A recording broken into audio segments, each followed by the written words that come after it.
Vavaka isika tompoko. Tonga indray ny fotoana ampaherezanao anay tompo mba ho tsara fifandraisana aminao izay.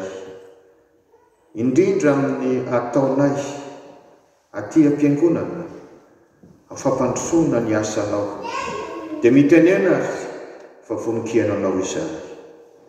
Amen. Mbola ho ampitombanao aminareo rehetra ny fahasoavana sy ny fiadanana avy amin'Andriamanitra Ray sy Jesosy Kristy Tompo. Ny fanaovana fanatitra izany no hevitra ho banjintsika ho amin'ity alahady ity. Zavatra fanaontsika isaky ny manao fanompoam-pivavahana ny fanatitra ka tsara mba fantaritsika ihany izay farafahakeliny ny tokony ho fantatra mba tsy hanaonao foana isika ary mba hisy vokany amin'ny fiainantsika koa izany. Inona moa ny fanatitra? Ny fanatitra ve endrika hita maso hamalitsika ny antson'Andriamanitra. Ny olona resy lahatra fa miantso azy Andriamanitra, tia azy Andriamanitra, zany ny olona manao fanatitra am-pifaliana. Sarotra be amin'ny olona tsy mino an'Andriamanitra ary tsy tia an'Andriamanitra, zany hoe anao rakitra, afohy vola anao vokatra, anao voady na anao adidiko. Efa niaina ny fiangonana hatramin'ny andro taloha be, mba tsy lazako tsotsotra fotsiny hoe hatramin'ny andron'ny testameta taloha izany resaka fanatitra izany. Misy karazany be lehibe ny fanatitra ao. Fangamba vitsivitsy ihany no raisitsika eto mba handraisantsika lesona. Voalohany dia misy izany antsoina hoe fanatitra dorana, holocauste ho ny teny frantsay. Izy io zany dia fanehoanao fanolorantena ho an'Andriamanitra. Ka le izy hoe dorana, mety ho sakafo, mety ho biby io dia avy ao mba misy setroka miakatra araka ny mba inony azy sy andrikany azy dia hoe mampifandray azy amin'Andriamanitra izay any ambongy. Ary dia nataony zanak'Israely zany isaky nanao fanompoam-pivavahana izy, na dia tsy isaky ny mandeha aza, arak'izay voalaza ao amin'ny Levitikos toko voalohany, dia mba tsara ianao mamaky an'izany. Ny fanontaniana mipetraka zany zao dia hoe isika ve mahatsiaro fa tena misy fifandraisany amin'ny fiarahantsika amin'Andriamanitra rehefa manao fanatitra isika. Fa tenin'Andriamanitra dia milaza mazava aoka tsy iseho foana eo anatrehako ka tsy mitondra fanatitra. Exodus toko 7:5-5 tapany D. Aoka tsy iseho eo anatrehako ka tsy hitondra fanatitra. Tsy hoe mahantra vola Andriamanitra nefa izy ary no tompon'ny lanitra sy ny tany, fa miantso antsika izy mba hatsiaro azy rehefa nandray fitahiana. Tsisy manam-bola zany tsika, tsisy manana trano, tsisy manana fitafiana, tsisy manana fiara raha tsy ny fitahian'Andriamanitra. Taddio fa ny borita misosy anao tonga tetỳ an-tany, ary ny herina azonao miasa manango-karena dia noho ny fitahian'Andriamanitra zany. Fa na ny mampitempo ny fotsika indray mandeha indroa aza tsy haitsika dia maika fa niazona miaintsika sy an'ilay hery hanao azy. Ka ianao manao fanatitra io dia makasitraka an'Andriamanitra, mahatsiaro hoe tena mitantana anao Andriamanitra, miaro anao Andriamanitra. Dia tsy fantatra fa mba manontany tena ary mapetrako aminareo koa hoe normalina ve zany raha misy olona mba makaty am-piangonana ihany mahatsiaro mahazo tsirony amin'ny fanompoam-pivavahana nefa tsy manao rakitra? Iza zany le andehanany aty am-piangonana aty raha izany no izy. Faharoa, misy koa ny rakitra natao fanatitra noho ny otana. Zany hoe na ny otana minina natao na ny tsy mininao natao tsy fantatra akory dia misy zany hoe fanatitra noho ny ota zany. Ary ny mampiavaka ao amin'ny testamenta taloha dia zao, arakaraka ny otana nataonao ny karazana fanatitra hoentinao. Misy lisitra lava be izy ato fangamba tsy amesatra ny sainareo amin'izany aho. Fa ohatra hoe jangajanga ianao ohatra dia ataoko hoe le fanatitra hoentinao. Nangalatra ianao, be le fanatitra hoentinao.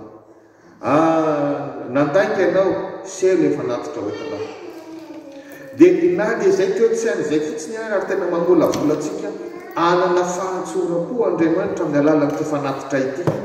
Ianao zany alohan'ny menga any an-trano mbola tsy tonga any amin'ny tempoly dia efa miaika aloha zany ianao hoe zanangalatra zany jangajanga ka dia mividy ianao na raha manana n'ilay izy ianao indraindray hoe zanabory malala indraindray osy indraindray zanak'ondrilahy dia mividy ianao dia tsy menatra ianao eo anatrehan'ny olona iny ianao milanja ny fanatitra.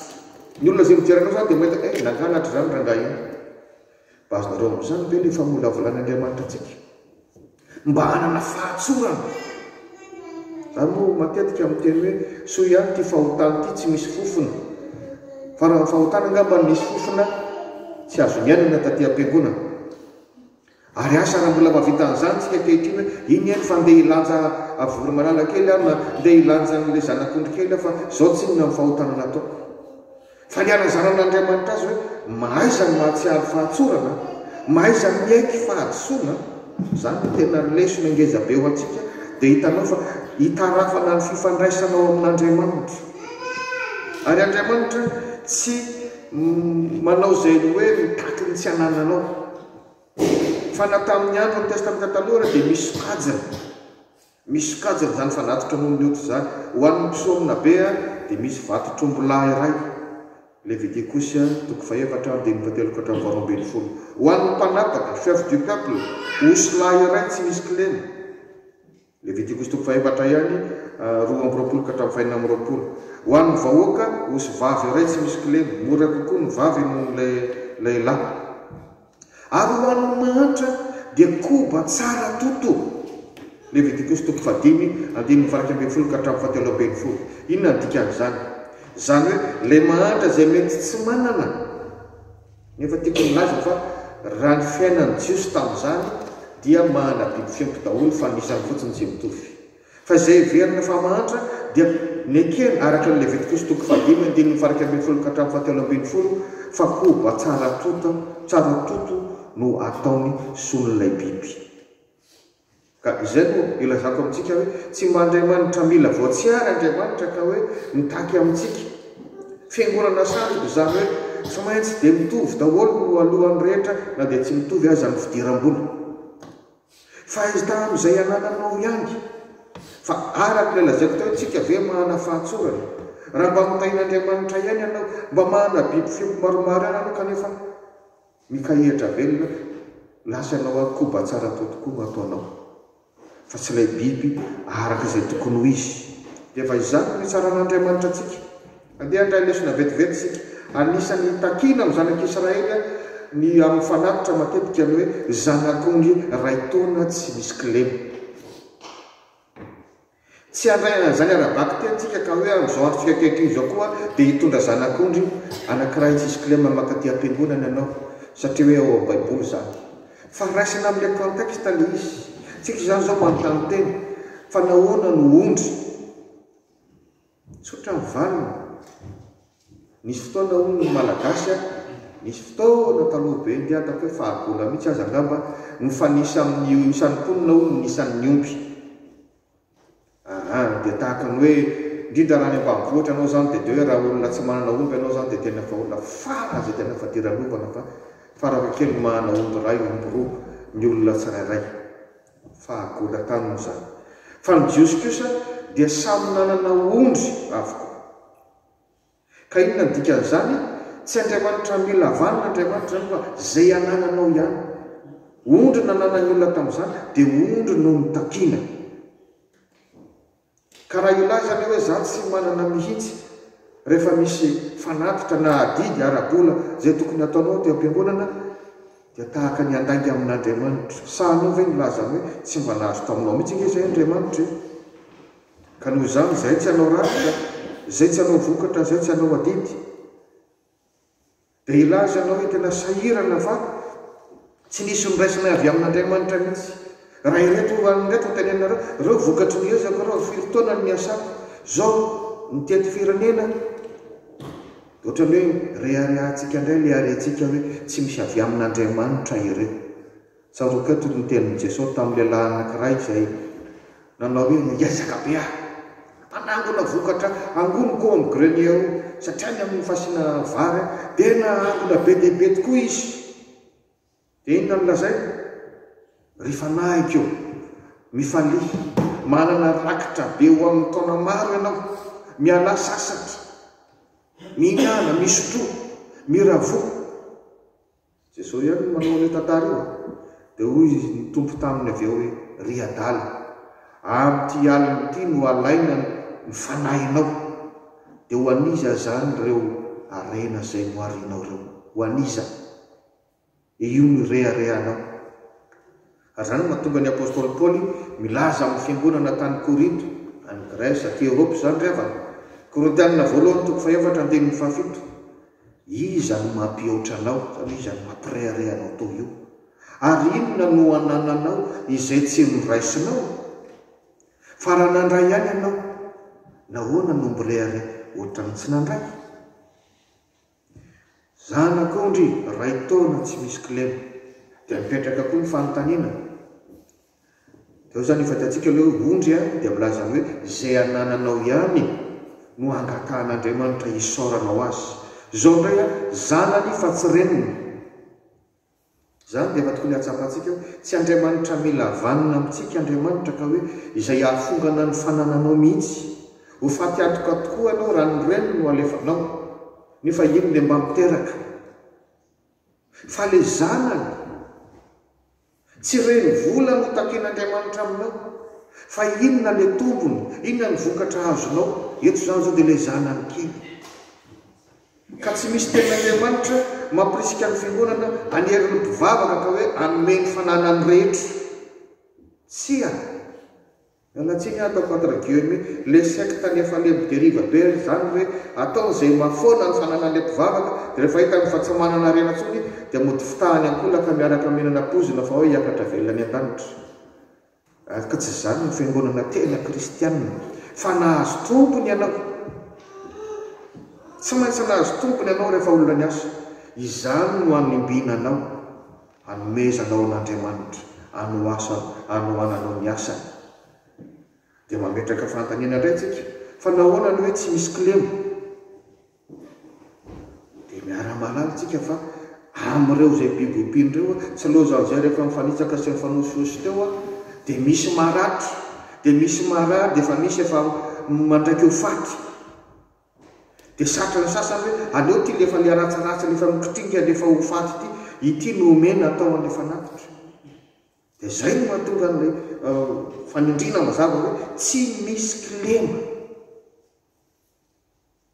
izay tsara no atolotra ao an'Andriamanitra fa nanome anao ny tsara Andriamanitra ka tsy hoe rehefa mba hankasitraka azy anao dia zay ratsy no andeha oetinao hankasitrahana azy ary mamelo lesonao antsika zany aty am-piangonana angamba tsy manana ondry sontsika fa ny unité de mesure atsika zany zao dia ny vola fa manontany anao dekona manerana fatokolo zao mba tsy tena reto na any Madagasikara fotsiny aza dia misy olona zay farany zay sisa sy zay farany ratsiratsy zany no ataony rakitra na misantany ara dia zany rakitra zany tompoko raha tena marina matsiaro mpivavaka tany aminay zay zanake isotro fitiavana tany Madagasikara dia misy olona tsy miasa amin'ny banky izy fa alohany mivavaka izy dia mandeha maka volany amin'ny banky ary vola madio dia tsy sahany aforitra mihitsy dia ny olona moa mahita fa tsy dia hoe mijery zay rakitra ataonao akory fa dia mahita hoe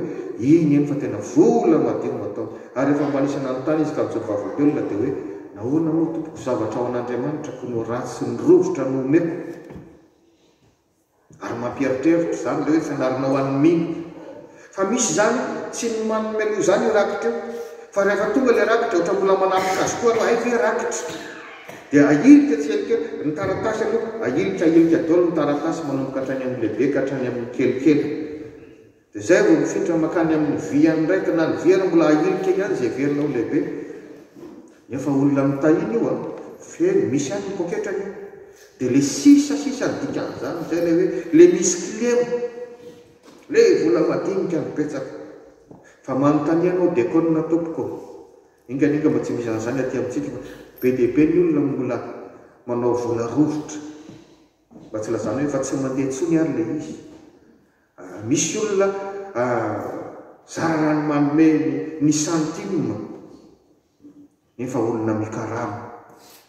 Misy sasany dia tena sao bokotra no alefany eo, ny sasany vola ihany fa vola tsy mandeha aty amin'ilay firenena, ary tsy fantatr io raha andeha na tsy andeha. Bokotra ny sasany, ndraindray raha ny sasany mody manao an'izao ny tanana. Eny be dia koa na mitantara aminay raha moa zany tsy voafitakao mainka fa Andriamanitra. Ka izany rehetra izany dia ifampitondratsika amin'Andriamanitra. Ny rakitra ataontsika tompoko dia tsy ho an'ny mpitahiry vola, ary tsy ho an'ny pastera koa. Ny anjaran'ny pastera vao faritra ary amin'ny tempo-bolaria dia izay anjarany ihany no anjarany, fa ho an'Andriamanitra tompoko, ho fanohanana ny asan'Andriamanitra, ary izy no mamaly antsika amin'izany. Misy tenin'Andriamanitra milaza mazava hoe izay fatra ataonareo ihany no hamarana ho anareo azonareo karoa an'izany. Azay no maliana Andriamanitra anao, ianao ve nainakasitraka araka izay nitahiny anao. Ka mila mianatra avy amin'izany tsika, satria ifampitondra amintsika momba an'izany Andriamanitra. Zay zany le izy lesona raisitsika avy amin'ilay hoe zanak'ondry ray taona tsy misy kilema, dia ahitanao tsara misy hoe tsy mila vanina Andriamanitra, tsy ambotra anao Andriamanitra ka hoe ho fanana dolo ny reny volanao rehetra, fa mba hazonao tompony ray amin'ny manaraka. Zay fa mba nazonao tompony anombinanao an'Andriamanitra. Fantatr'Andriamanitra zany, ary fantatrao zany ataovy miatsara ny fifandraisanao amin'Andriamanitra. Misy indray ny antsoina hoe fanatitra fifanekena manokana, fanekempihavanana, zany no antsony azy. Nanao an'izany mpanompon'Andriamanitra maro, nanao an'izany ry Mosesy. Zareo amin'ny Exodosy 4:17-15 ka hatramin'ny 19. Sady manao an'ilay fanatitra izy dia misy voady mangina teneniny amin'Andriamanitra hanamafy ilay fanoloran-tena. Ka ny fiangonana mandraka androany sy manaonao foana fa efa misy tarazo mitoy izy io, izay tarazo tsara. Dia maheno ngamby ianao hoe misy olona manao voady ary misy tenin'Andriamanitra manaraka azy. Nandray misy fehezanteny misy manao hoe dia ianao mbola tomponay sy mpanjakanay. Efa tarazo hatramin'ny fiangonana tranainy zany tompo. Ireny le tsika hoe voady. Dia tokony fanontany tentsika sanao hoe mbola vonona sy mazoto manao an'izany ve tsika ankehitriny, sa hoe tsy efa taloha zany.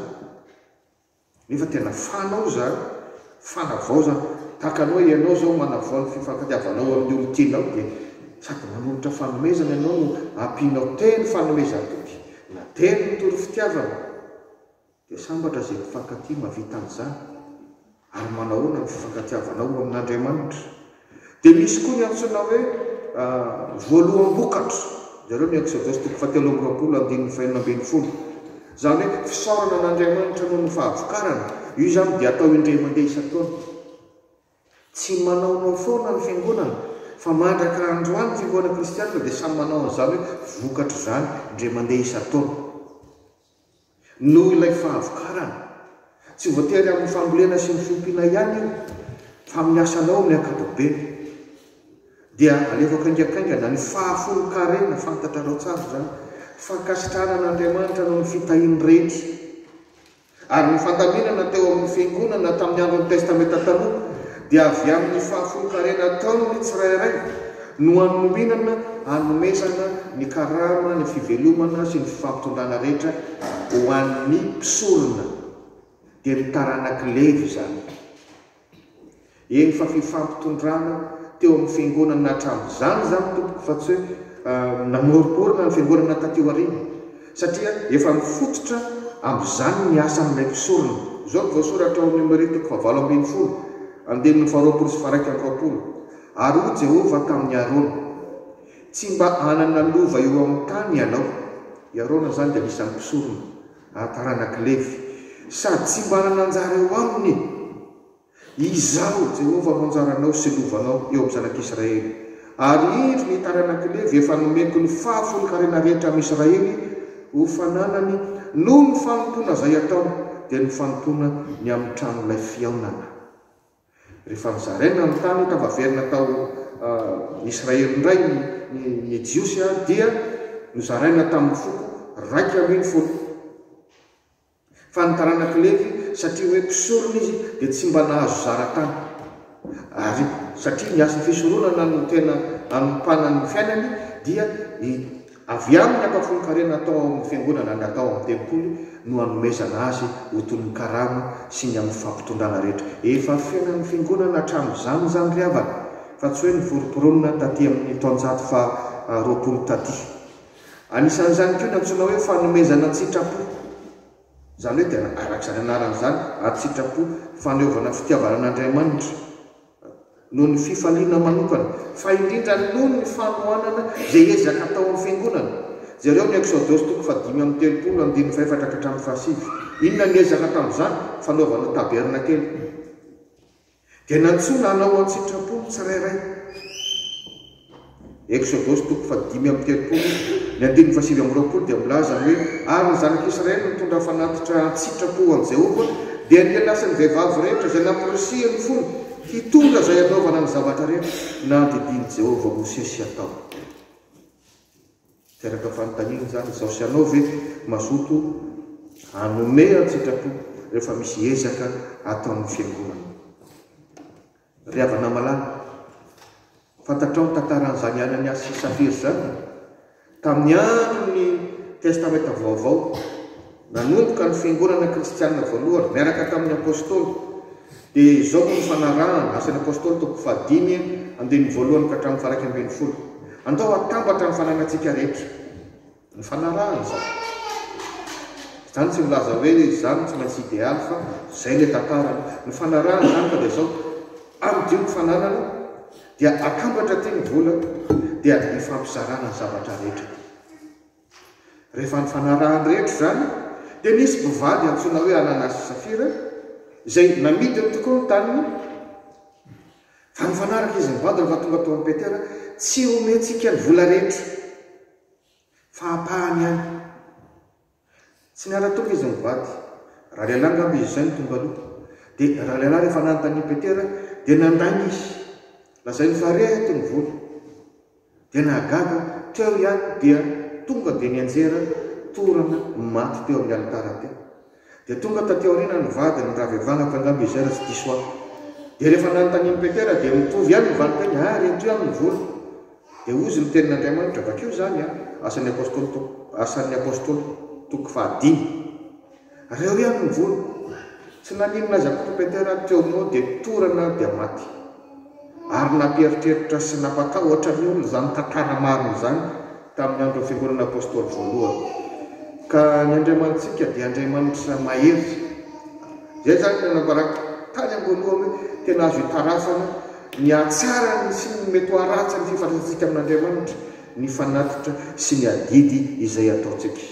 Avely-piana nefa Andriamanitra tsy mila vaniny amintsika, tsy mitaky amintsika zay tsy ananantsika, zay efa nalambinany antsika ihany no hitariany antsika ary mamola volantsika amin'izany izy mba hananantsika fahatsorapo fa miverina amintsika ihany io rehefa tsy mahana fahatsorapotsika, rehefa tsy maharaka zay adidin'ny fiangonana tena misy fiantraikany any amin'ny fiainam-panahintsika io ary na isika aza mety alaina taty am-piangonana rehefa avy. Tantara marina anankiray no amaranako azy. Asa raha tadidinareo cyclone anankiray nandravarava tany Madagasikara. Izy nanarana Honorine. Asa raha misy Honorine ny anaranareo fa anaram-behivavy foana moa cyclone amin'izay ho mbo malefadefaka tany amin'ny taona 927 zany. Aloha mbo tsy tononika ilay anaram-piangonana fa tantara marina izy ty. Tamin'ny fiangonana anankiray tany ambanivohitra Fenerive.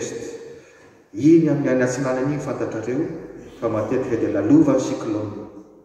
Efa samy nanao vokatra ny olona rehetra dia misy an'ity rangahy antsoina hoe Ratra.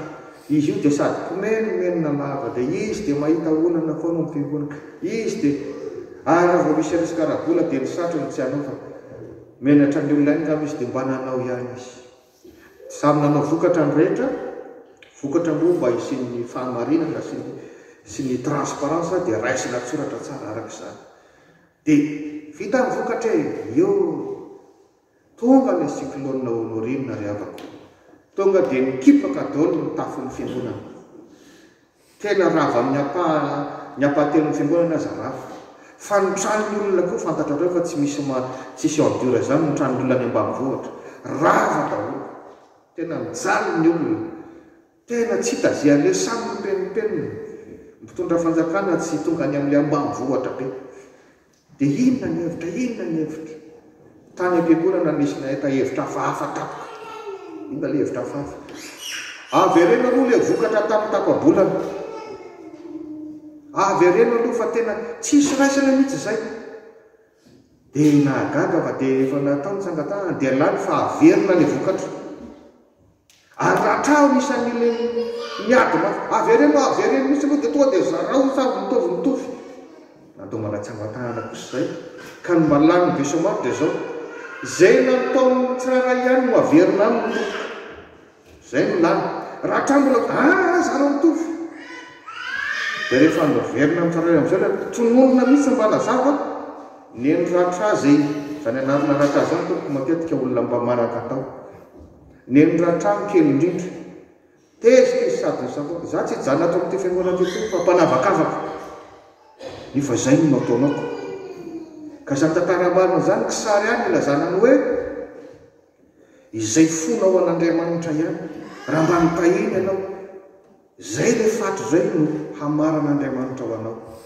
ka tsy resa-bola ho amin'ny vola tsy mahantra vola kory Andriamanitra fa te hitaizantsika izy ary ny fiangonana no tena ny Jesosy Kristy aty an-tany vavolombelona amin'ny fiarahamonina dia miantso atsika hoy aho hoe hitarafana ny fifandraisanao amin'Andriamanitra ny fahazotoanao manao adidy voalohany adidy amin'ny fotoana manao hoany ianao rehefa nianjika ty am-piangonana da ndraitsika raha ny ampiasana tsy tara mihitsy fa raha ty am-piangonana tsy maninona ny tara zany dia efa mampieritreritra ka io zany miankana amin'le fanoloran-tenanao ary zay no amaranako azy ny Romanina 12 dia vakeo atoloro ny tenanareo noho ny famondrampon'Andriamanitra zay no amaran'ny apôstôly Paoly isika zao hoe dia tokony misy velona dia tokony misy voatavy raha ny ody efa samy vitatsika fa noho ny famondrampon'Andriamanitra ny Romanina 12 andeny voalohany dia atoloro ny tenanareo aloha